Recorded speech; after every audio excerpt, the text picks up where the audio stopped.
Bueno, buenas tardes. Por aquí ya nos acompaña Raúl Barrenechea. Raúl representa a Penser Trust. El nombre de su charla es El valor de los datos en tiempo de crisis. Y creo que es la única charla que toca este tema muy importante de la analítica, del valor de los datos. Creo que uno de los retos más grandes que las empresas están enfrentando en estos tiempos de la emergencia de salud y las cuarentenas es cómo entonces yo controlo los resultados de mi empresa, ¿verdad? Entonces, ahí es donde realmente resalta el valor de los datos y cómo a través de las herramientas analíticas se puede tener control de esto, ¿verdad? Así que, Raúl, gracias por la participación. Gracias a usted, Gracias Mario. a todos por los que nos acompañan y sin más preámbulo, me desconecto y te dejo en el stage. Gracias. Excelente. Muchas gracias, Mario. De acuerdo. Voy a compartir mi pantalla. Quiero agradecer a todos los que nos acompañan en este evento orientado a hablar un poco acerca del comercio digital. Voy a aprovechar para compartir. Bien, antes que nada, voy a hacer un pequeño resumen acerca de mi experiencia profesional. Quiero comentarles que actualmente yo lidero un grupo de compañías de tecnología en la región de Centroamérica y Caribe, con el que hacemos temas de datos, integraciones de datos, analítica, predictividad y varias cosas por ahí. Soy ingeniero en sistemas. Actualmente tengo más de 12 años trabajando en temas de tecnología y ventas. Tengo una maestría en administración de empresas, un posgrado en negocios internacionales y trabajo con diferentes soluciones específicamente de analítica, soluciones líderes en cuanto a temas de preparación de datos, temas de integración de datos, para la toma de decisiones eficientes para ustedes como compañías y personas independientes. Bien, el tema que vamos a ver ahora es el valor de los datos en tiempos de crisis, que creo yo que es algo que todo el mundo se pregunta qué hacer con los datos. O sea, hemos visto en las ponencias anteriores temas interesantes con respecto al uso de la data, la generación de la información, hemos hablado de plataformas, hemos hablado de comercio electrónico, transacciones, etcétera, y es muy importante qué hacer con los datos que surgen de esas herramientas. De hecho, la primera pregunta que nos tenemos que hacer es, ¿de dónde provienen los datos? Y la respuesta es fácil, absolutamente de todas las interacciones que nosotros tenemos con dispositivos, absolutamente de todas las herramientas que utilizamos, correos electrónicos, aplicaciones móviles, etcétera. Todas estas herramientas nos permiten generar información que va a ser utilizada por los dueños y fabricantes de las herramientas o puede ser utilizada inclusive por nosotros en el caso de aplicaciones colaborativas. No solo se utilizan a partir del día a día, sino que también con cada una de las herramientas que podemos utilizar en el trabajo, en la universidad, en la comunicación, para divertirnos, por ejemplo, con WhatsApp, con Skype, hablar con la familia en estos tiempos de crisis, todo genera información. Lo interesante acá, quizás, es conocer quiénes usan las aplicaciones. Básicamente los usamos todos en el mundo. La comunicación hoy por hoy es la función más importante, ya que es el medio en que la información es compartida y esto es utilizado por empresas pequeñas, medianas, grandes, hay estudiantes, personas naturales, y a este ecosistema le llamamos un ecosistema de colaboración. Obviamente, si partimos de los datos que ya son para toma de decisiones, pues obviamente van a haber otras fuentes de datos. ¿Qué fuentes de datos? Pueden haber fuentes de datos de ERPs, podemos mencionar a Microsoft Dynamics, a Softland, a SAP Business One, a SAP All-in-One, a CRMs como Salesforce, Soho CRM, BigTiger, aplicaciones colaborativas de otra índole, que van a ir capturando todos estos datos y los van a ir colocando en bases de datos específicas.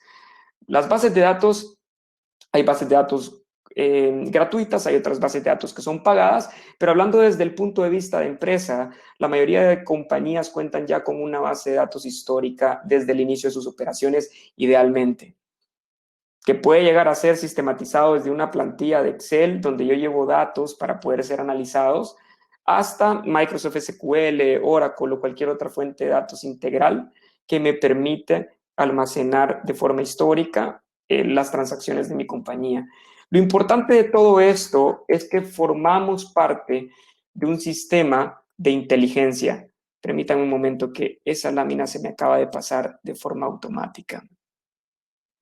Y la voy a detener por acá, permítanme. Ok, listo. Entonces, les decía, este sistema de inteligencia, específicamente, pues tiene como objetivo crear un ciclo de empoderamiento de empleados por medio de la data, lograr involucrar a los clientes por medio de la información, optimizar sus operaciones y, por ende, todo esto basado en toma de decisiones para mejorar y transformar un servicio o producto. Que eso es interesante. Realmente la parte de transformación digital es todo un ecosistema de puntos de valor que ustedes tienen que tener en cuenta para generar mejores decisiones en el momento oportuno. Ahora bien, todo el mundo hoy por hoy habla de Big Data, todo el mundo habla de temas de transformación digital, todo el mundo habla de datos. Lo importante es saber para qué me sirven los datos y cuáles son aquellos elementos que conforman este ecosistema para toma de decisiones. El ecosistema está conformado primero por el almacenamiento de los datos. Ya hablamos de que los datos surgen a partir de diferentes fuentes de datos, independientemente estas sean Excel, aplicaciones, sistemas transaccionales, etc. La segunda parte es la calidad de los datos. La calidad de los datos es súper importante. El tercer punto es la protección de los datos. El cuarto es lograr gobernar toda la información, acceso, seguridad y varios elementos importantes. Y por últimos dos puntos, la parte de inteligencia de negocios y visualización, que tiene que ver con el análisis visual de la información para toma de decisiones. Voy a partir con el primero. Hablemos de qué es un almacén de datos. Una vez yo tengo mis fuentes transaccionales, estas fuentes de datos transaccionales me permiten extraer información, no solo extraerla, sino también transformarla y por último paso, cargarla en un almacén de datos que no discrepa mucho del concepto normal de un almacén. Es la capacidad de poder estructurar información en ciertas categorías dentro de un repositorio de datos. En un ejemplo clave, estos repositorios de datos normalmente también tienen subconjuntos de datos. Si un data warehouse o un almacén de datos fuera, por ejemplo, el sistema solar, cada planeta formaría parte de un ecosistema y conjunto de datos específico para responder preguntas de un área de operación a detalle. Existiría el planeta de finanzas, existiría el planeta de ventas, el planeta de logística, el planeta de manufactura, recursos humanos, mantenimiento, etcétera, etcétera, etcétera. El almacén de datos va a ser aquel que nos permite la integración estructurada y ordenada de cada una de estas áreas de negocio dentro de su compañía, con el objetivo de facilitar la implementación de inteligencia empresarial para fortalecer la toma de decisiones. Así de simple. Y esto lo podemos implementar on-premise, es decir, en servidores que son locales, propiedad del cliente, o pueden ser en servidores en la nube, que hoy por hoy el concepto de nube está tomando mucha más fuerza en la región. Cuando me preguntan sobre la nube, que más adelante creo lo voy a mencionar, cuando me preguntan sobre la nube, yo hago el comparativo que esto ha de haber sido bien similar, considerando la charla de Banco Agrícola, ha de haber sido bien similar cuando nacieron los bancos. Las preguntas que hoy por hoy los empresarios se hacen es ¿por qué mis datos van a estar en la nube? ¿Quién me garantiza que los van a proteger? ¿Quién me garantiza que no se lo van a robar? Y de hecho, da una cierta inseguridad todavía el tema de los servidores en la nube y la data en la nube. Lo mismo debe haber sucedido con la banca. Cuando nacieron los primeros bancos, la gente ha de haber dicho, ¿y por qué tengo que poner mi dinero en un banco? ¿Y quién me garantiza que no me lo van a robar? ¿Quién me garantiza que ese dinero realmente va a estar ahí y nadie más lo va a tocar? Lo mismo con la nube. Entonces, ¿cuál es el ecosistema de integración que tenemos con respecto a la parte de datos? Fácil. Múltiples fuentes de datos, como habíamos mencionado. El proceso de ETL, que es un concepto técnico, pero es fácil de memorizar. Es por sus siglas en inglés, la extracción, transformación y carga de datos. Esto se traslada al repositorio central de datos, que puede estar conformado por diferentes conjuntos, como les mencionaba. Y por último, esto se puede convertir en inteligencia de negocios, en el concepto conocido como Data Discovery y predictividad analítica. Aquí es donde entendemos KPIs, hay dashboards de visualizaciones, hay temas de movilidad, acceso a la toma de decisiones por medio de mis dispositivos móviles, alertas, suscripciones, etc. Todo este ecosistema de integración es la cadena de valor del dato desde que nace hasta que se vuelve información, que es algo diferente. El dato por sí solo no es información. El dato debe ser tratado, interpretado para volverlo información que me lleve a decisiones oportunas.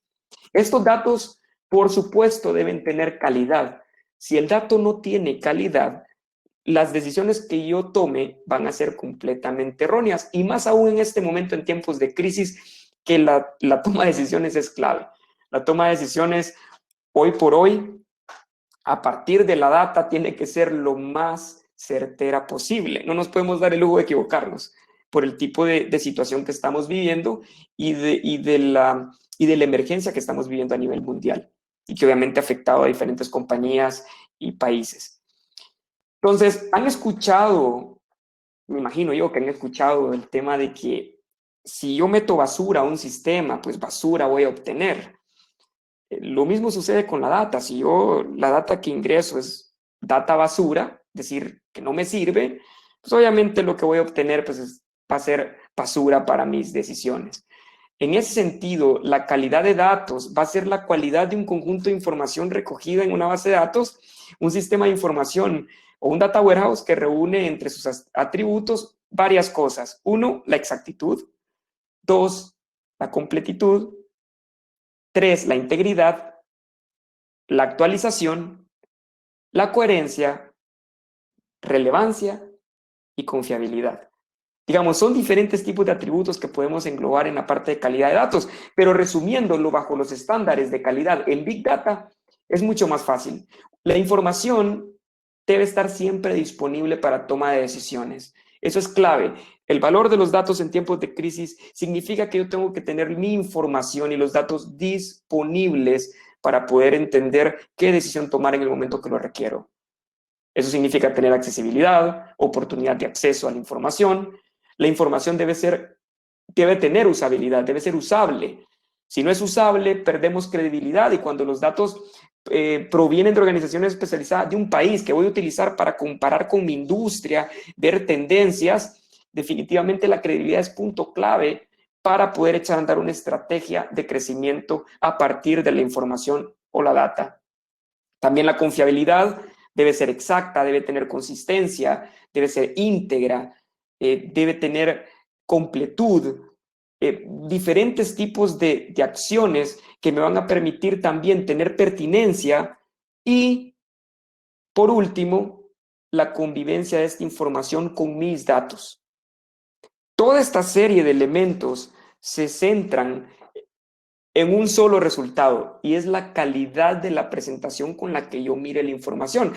La mayoría de compañías dicen, no hay problema, yo sí sé de datos, yo tengo la capacidad de entender mi empresa, de tomar mis decisiones, porque tengo un departamento de análisis de datos e inteligencia de negocios. Esa es la frase común hoy por hoy porque es de moda. Sin embargo, lo que tienen son departamentos de reportería, no de inteligencia de negocios ni de análisis de datos. Los departamentos de análisis de datos y de inteligencia de negocios no se centran en generar reportes, sino que se centran en el análisis de la información para la toma de decisiones eficientes, que es muy diferente. Y para esto existen diferentes tipos de elementos alrededor que tienen que ser considerados: experiencia en analítica, la calidad de los datos, como mencionaba, la estructura de los datos, que eso es un problema. Normalmente la única empresa, mejor dicho, la única industria que yo conozco que puede hablar un lenguaje estructurado de datos técnico son los bancos normalmente. Los bancos son los que dicen, péguense a la tabla SAFI, al campo no sé qué, XYZ, y hablan el lenguaje técnico extraterrestre para analizar datos. Sin embargo, la estructuración de datos tiene que ser en español, en el 95% de los casos. Si el campo cliente en mi base de datos se llama Customer X3423, en el visualizador se tiene que llamar nombre de cliente o cliente. Y esos son los puntos de calidad de datos que hay que considerar. El tercer elemento clave dentro de la estrategia de análisis de datos es la protección de los mismos. De hecho, la protección de datos, se recuerdan que hace poco hubo un problema con Cambridge Analytica, hubo una fuga de datos grandísima con el tema de Facebook. Esto dio lugar a que nacieran nuevas reglas de protección de datos. De hecho, recuerdo que cuando uno se volvía a meter aplicaciones, ya sea redes sociales, aplicaciones de Microsoft, cualquier herramienta de aplicación, decían, hemos actualizado nuestras políticas de privacidad o nuestra política de confidencialidad o de protección de datos.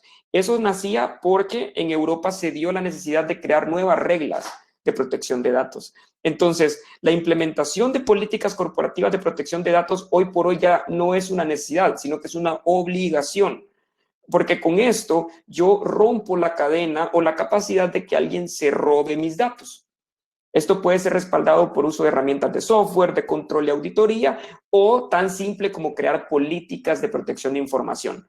Si ustedes tienen software en sus compañías, creen las políticas. ¿Quién puede acceder? ¿Quién puede ver? ¿Quién puede descargar?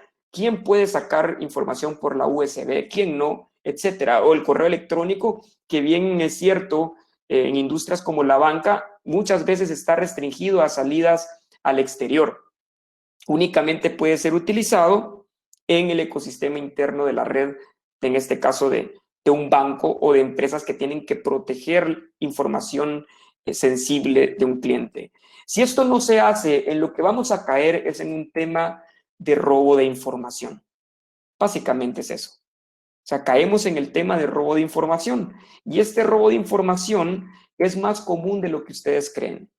En nuestra experiencia, el robo de información es algo latente en toda compañía. No existe ni una sola compañía que tenga una política lo suficientemente estricta que no le permita a un usuario ingeniárselas para sacar información. Y no necesariamente extrayéndolo en una USB o mandándose un Excel exportado a su correo electrónico. Podría ser una fotografía. Tienen que cuidar mucho los perfiles. Por ejemplo, para empresas que contratan personas, si ustedes contratan una persona en algún momento y en la entrevista esta persona alardea, sí, así se dice, alardea de tener información de su empresa actual en la que trabaja, en temas de competencia, en temas de procesos, en temas de clientes, ofertas, montos, rentabilidad, etcétera, tengan por seguro que esta persona va a hacer exactamente lo mismo con su empresa. Tienen que cuidar mucho el tema de la información. De hecho, hay métricas específicas que hablan que el 59% de las personas que dejan una empresa se llevan información confidencial. Entonces, la política de protección de datos, como mencionaba, ya no es una necesidad únicamente, sino que es una obligación. Es algo que una compañía debe tomar en cuenta todo el tiempo desde el momento en que empieza a optimizar y sistematizar sus procesos con software. El cuarto punto es la parte de gobernabilidad de datos. Otro tema que está tomando mucho auge hace un par de años para acá, el gobierno de datos, que básicamente al entender que los datos son el activo más valioso de la compañía, vamos totalmente de la mano del concepto de gobierno de datos.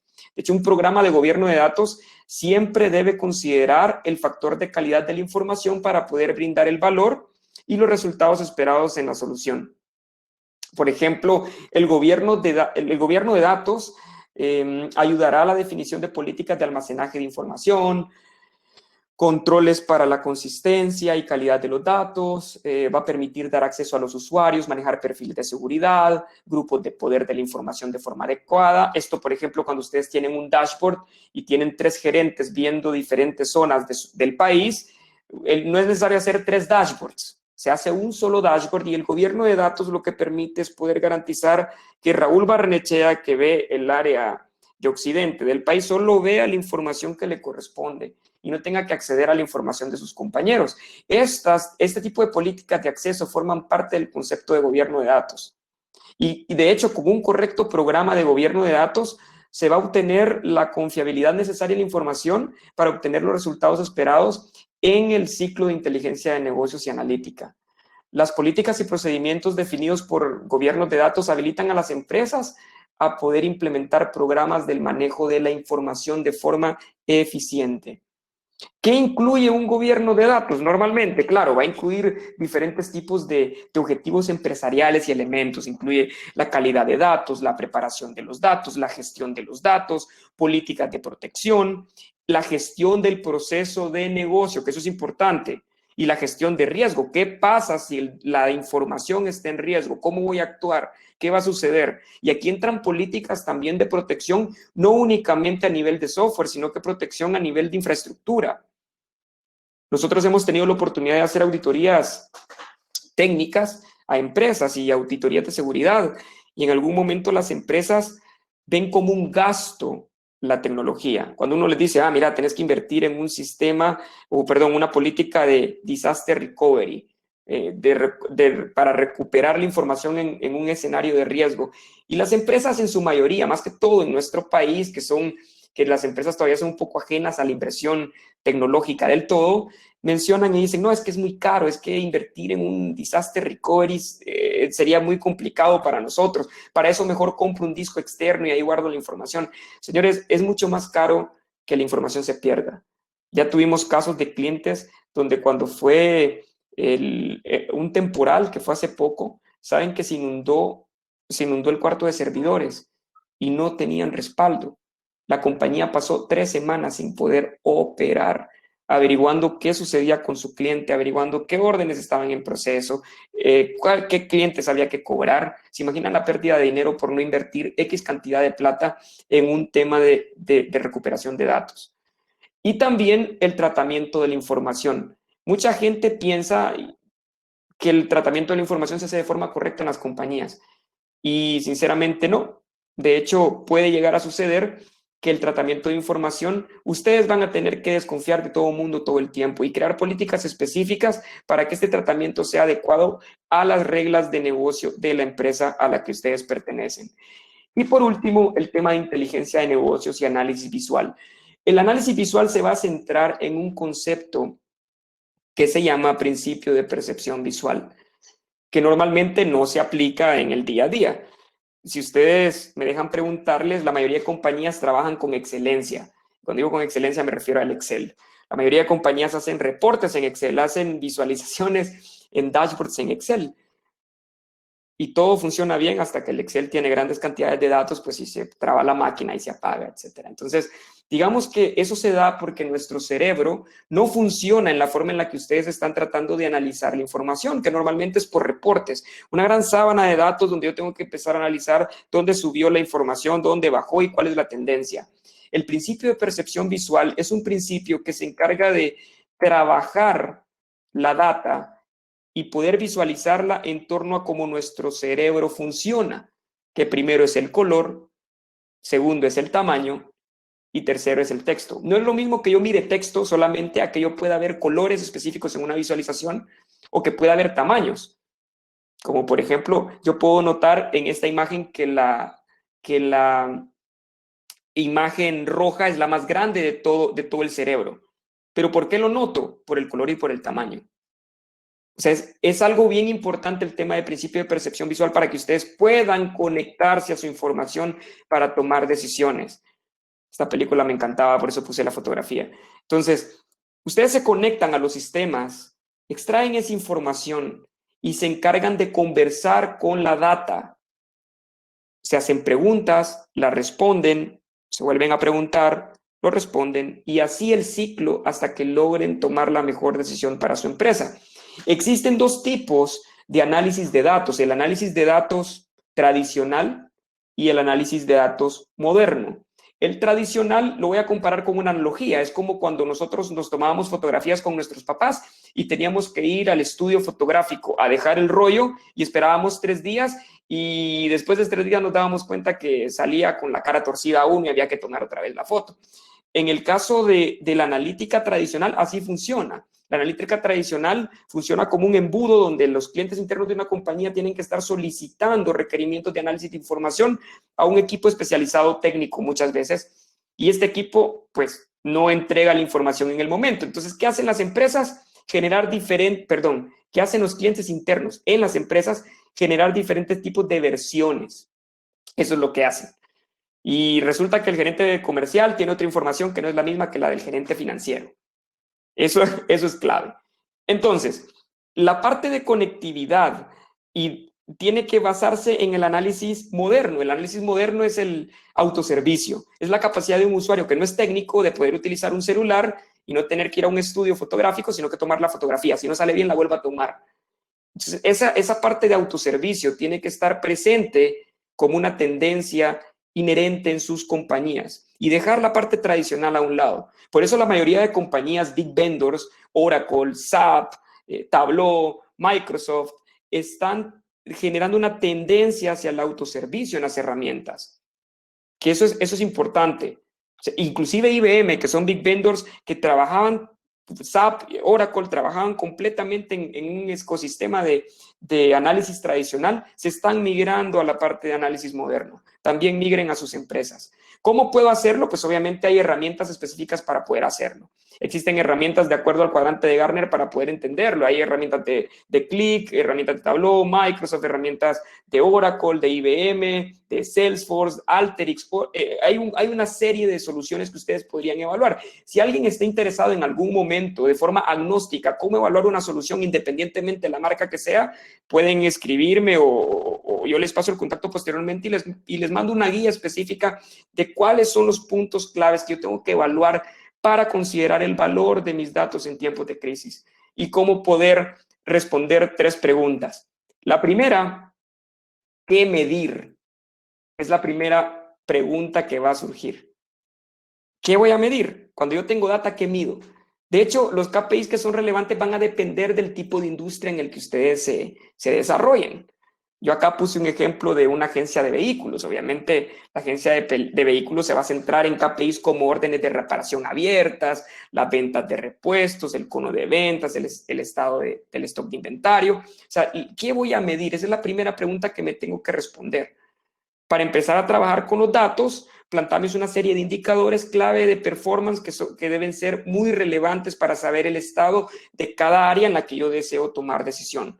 Si ustedes trabajan con comercio electrónico, tienen que medir KPIs como, por ejemplo, ventas por cliente, número de pedidos por hora, la parte logística, cuáles son aquellos pedidos que entrego en tiempo, o que entrego adelantados, o que entrego tarde, porque eso me va a ayudar a ser más eficiente y eso muchas veces no se evalúa y es lo que hace que un servicio caiga en el mercado. Y obviamente, si el servicio cae la demanda, cae la venta y mi demanda se queda completamente insatisfecha con mi empresa. La segunda pregunta es, ¿cuándo medir? ¿Y cuándo medir? Pues una vez que hayamos definido los indicadores pasados, hay que establecer la estrategia de cuándo debemos medir esos indicadores. Van a haber empresas que van a decir, yo necesito cada hora, cada media hora, cada segundo en tiempo real. Y van a haber otras que van a decir, no, mira, esto es cada semana, o cada mes, porque resulta que la información no está lista en mi base de datos. Si los sistemas transaccionales no están en línea, ¿qué puede pasar? Si ustedes tienen SAP, Softland, Microsoft Dynamics, puede pasar que los sistemas no estén actualizados, porque los sistemas no son mágicos, dependen de un criterio humano de ingreso de información. Entonces, si estos sistemas no han sido actualizados, obviamente yo no voy a poder tomar decisión de cuándo medir. Tengo que partir del momento en que el sistema esté totalmente actualizado. Y la última pregunta es, ¿cómo medir? ¿Cómo lo voy a hacer? Pues existen una serie de softwares para poder hacerlos. No es necesario que yo tenga que tener $10,000 en mi mano para poder saber cómo medir información. Lo que yo tengo que tener es el criterio analítico. Uno de los errores de las empresas es que dejan la parte analítica en el equipo técnico. No debe ser así. La parte analítica debe nacer del usuario de negocio, el usuario que pasa en el día a día sabiendo qué tiene que analizar, cómo debe analizarlo y cuándo debe analizarlo. En ese sentido, yo les pido que en este momento de crisis, la parte de datos no lo dejen como un segundo escenario. La parte histórica es importante, eso vale oro, nos puede predecir el momento en qué decisiones y qué no, qué he hecho mal y qué no dentro de mi carrera de empresa para tomar decisiones mucho más eficientes. Obviamente la parte predictiva va a depender de muchas cosas. Por esta pandemia la parte predictiva es un poco incierta en este momento, pero eso no quiere decir que podamos tomar acciones específicas basándonos en nuestros datos. Para terminar con una sola frase, de hecho, Los datos no son nada si no se convierten en información. Recuerden esa frase, los datos no sirven absolutamente para nada si no se convierten en información. Yo puedo tener años de histórico, pero si no sé cómo analizarlo, no sé para qué me va a servir y tampoco sé qué tipo de cosas quiero medir en mi compañía para tomar decisiones, la data puede estar ahí todo el tiempo. Aprovechen la capacidad que ustedes tienen, ya sea técnica o ya sea también como usuario de negocio, en poder analizar su información para tomar decisiones claves y que esta información sea el puente a favor para lograr superar esta crisis y saber qué estrategias debo tomar, ya sea en marketing, en comercio electrónico, en operaciones, lo que sea, para que mi empresa pueda sobrevivir el paso del tiempo. Quiero agradecerles a todos por su tiempo a la ponencia y cualquier consulta pues quedo a la orden. Creo que por ahí está Mario. Sí, aquí estamos ya. Bueno, Ahí está Mario. Buenísimo. Raúl, gracias. Definitivamente, la frase final dice mucho, ¿verdad? Podemos tener todos los sistemas de información con todas las bases de datos, pero si no utilizamos esa información para mejorar el negocio, para mejorar los procesos, para la toma de decisiones, ¿verdad? Para creación de estrategias y planes, pues de nada, Correcto. ¿verdad? De nada sirve. Sí, y es interesante, Mario. Hay un comentario que veo por acá de Carlos que él dice, la gestión de la información debe integrarse en la cultura de la empresa. No es solo responsabilidad Claro, de un área de BI no. o Business Analytics. Definitivamente. O sea, es lo mismo cuando yo implemento un sistema, porque el problema es que cuando oyen la palabra sistema piensan que es de un área en específico técnica. No, es un compromiso de empresa para tomar decisiones. Así es. Bueno, De gracias acuerdo. entonces. Muchas gracias a ustedes. Bueno, con esto cerramos ya las charlas de este día, repasando pues un poco acerca de qué es lo que hemos visto a través del día. Pues en la mañana definitivamente pues vimos un poco acerca de qué factores son los que tenemos que considerar, cómo ha afectado la pandemia para el tema del e-commerce, eh, cómo se debe vender en línea. En el caso de Aplaudo, pues vimos todo lo que se debe considerar para el proceso de desarrollo y diseño de la plataforma de e-commerce. También con Hugo vimos cómo Hugo ha diversificado y ha innovado en todo el tema de no solo del delivery, sino también del e-commerce y todo lo que tiene que ver con los servicios. Como lo mencioné en la mañana, definitivamente pues Hugo ha sido un referente durante la pandemia en cómo todos los servicios en línea convergen y cómo ha ayudado pues a que la economía se mantenga para ciertos sectores. Con Rodolfo vimos también temas muy importantes de Rodolfo de IdeaWorks en el tema de cómo transformar la empresa con el e-commerce, ¿verdad? Cómo el proceso de digitalización y la parte fundamental de lo que es el e-commerce dentro de una empresa. Luego Roberto Melo pues nos habló de la plataforma de Scala Latam y cómo Scala Latam está enfocado en desarrollar a las empresas, a los emprendedores, a lanzar. Y algo que me gustó muchísimo es cómo ahora la importancia de tener un ecosistema en relaciones, en asocios, en sinergias, desde el punto de vista ganar. Todos crecemos, todos ganamos, ¿verdad? Entonces, eso ha sido muy importante. Luego, pues en la tarde vimos, al principio de la tarde, el tema de Odoo y cómo la suite de aplicaciones de Odoo también viene a apoyar todo el tema de las pymes. Luego vimos con Unigis todo lo que es el tema de la digitalización y la automatización de todo lo que es la logística y el transporte dentro de una empresa. Así también vimos con Pagadito acerca de su pasarela de pagos, y las pasarelas de pagos pues vienen a ser una parte fundamental de todo lo que es el ecosistema del e-commerce y de la transformación digital de los procesos comerciales en línea. Y finalmente, pues con Raúl, que estamos viendo el tema de los datos, Banco Agrícola pues nos presentó su plataforma de Womping, lo cual, como se lo mencioné a Sandro en su momento, no sabía todo lo que, yo no sabía todo lo que incluía, lo cual pues creo que también en el tema de la ayuda al desarrollo de los negocios y los emprendedores de la pequeña y microempresa también es una parte fundamental. Para mañana tenemos una agenda bastante interesante. Vamos a iniciar con la presentación de un estudio del BID que está enfocado a los desafíos del comercio electrónico y las principales claves en el proceso de digitalización. El BID durante varios años, pero como alguien lo mencionó, la pandemia nos ha venido pues a acelerar todos los procesos de transformación digital. El BID también ha estado dentro de esa dinámica y mañana nos va a presentar este estudio que es bastante interesante, así que están todos cordialmente invitados. Luego vamos a ver lo que son las tendencias de comercio electrónico post pandemia, que lo va a presentar Datum. Vamos a ver cuáles son los pilares del e-commerce y cómo asegurar el éxito de la tienda en línea con Vanessa Lucchesi, representante de Easy Commerce.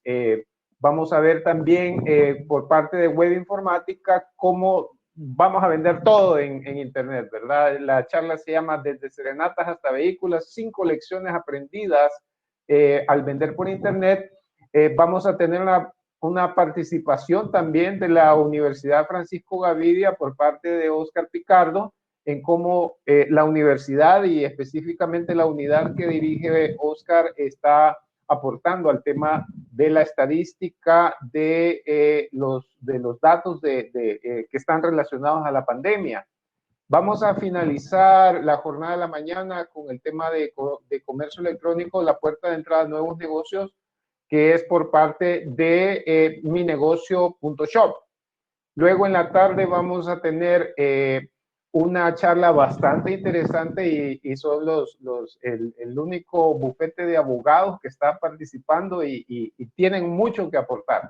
Aspectos legales para el e-commerce de tu empresa se llama. Luego vamos a ver con Goody lo que es emprendiendo con pasión y creo que el emprendimiento es la clave para todos los pequeños y microemprendedores, las MIPYMES. Luego tenemos con José Luis Barreto de Pulpo, lo que es el comercio electrónico para emprendedores y comerciantes del sector formal e informal. Luego una participación de lo que es el ANIN con la presentación cómo escalar tu e-commerce y vamos a terminar con una participación de César Araujo, representante de Creativa Consultores. Mañana en la tarde a mí me interesa mucho realmente porque creo que la gran mayoría de microempresarios, de personas profesionales independientes está buscando emprender, está buscando autoemplearse. Así que creo que todos los casos de éxito y todo lo que está dentro del contenido de la tarde de mañana es muy importante para todo aquel que busca emprender. Así que, sin más, estamos terminando justo a las 4:59, así que quedan todos cordialmente invitados para el día de mañana, para que se conecten. Va a estar habilitado desde las 7:45 de la mañana, así que los esperamos a todos. Gracias por su asistencia y su participación en este día. Hasta luego y nos vemos mañana.